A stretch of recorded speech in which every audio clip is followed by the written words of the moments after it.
স্থানীয় সময় শুক্রবার ভেনেজুয়েলার রাজধানী কারাকাসে শিক্ষার্থী দিবস উপলক্ষে আয়োজিত মিছিল ও সমাবেশে অংশ নেন প্রেসিডেন্ট মাদুরো। এ সময় যুক্তরাষ্ট্রের সঙ্গে চলমান উত্তেজনার প্রসঙ্গ টেনে তরুণদের উদ্দেশ্যে যুদ্ধের বদলে শান্তি প্রতিষ্ঠার উপর গুরুত্বারোপ করেন তিনি। ভেনেজুয়েলার বিরুদ্ধে ষড়যন্ত্র রুখতে যুক্তরাষ্ট্রে আন্দোলনরত শিক্ষার্থীদের সঙ্গে সম্পর্ক জোরদারের আহ্বান জানান মাদুরো। বলেন, এতে ভেনেজুয়েলার বিরুদ্ধে চলমান মার্কিন যুদ্ধ হুমকি মোকাবিলায় আন্তর্জাতিক সংহতি তৈরি হবে।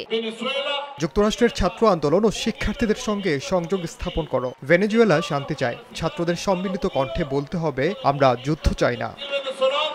ওয়াশিংটন ডিসি কারাকাস সম্পর্কের দিন দিন অবনতি হচ্ছে। ক্যারিবীয় অঞ্চলে মার্কিন সামরিক উপস্থিতি বাড়ানোকে মাদুরো প্রশাসন ক্ষমতার চর্চা হিসেবে দেখছে। এর মধ্যেই কার্টেল দে লস সোলে নামে কথিত ড্রাগ নেটওয়ার্ককে বিদেশি সন্ত্রাসী সংগঠন হিসেবে ঘোষণা দেওয়ার কথা জানিয়েছে যুক্তরাষ্ট্র।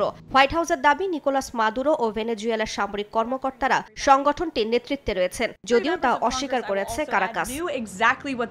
এদিকে ভেনেজুয়েলার আকাশপথে চলাচলকারী মার্কিন এয়ারলাইন্সগুলোকে সম্ভাব্য বিপজ্জনক পরিস্থিতি সম্পর্কে সতর্ক করেছে যুক্তরাষ্ট্রের ফেডারেল এভিয়েশন অ্যাডমিনিস্ট্রেশন। ৭২ ঘণ্টা আগে কোন রুটে বিমান চলাচল করবে তা জানানোর বাধ্যবাধকতা জারি করা হয়েছে। আমেরিকান এয়ারলাইন্স জানায়, অক্টোবর থেকেই তারা ভেনেজুয়েলার আকাশপথ এড়িয়ে চলছে। সংস্থাটি জানায়, ২০১৯ সাল থেকেই দেশটিতে মার্কিন যাত্রী ও কার্গো বিমানের সরাসরি ফ্লাইট বন্ধ। তবে দক্ষিণ আমেরিকার কিছু রুটে এখনও বিমান চলাচল করে। রাইসা জান্নাত, সময় সংবাদ।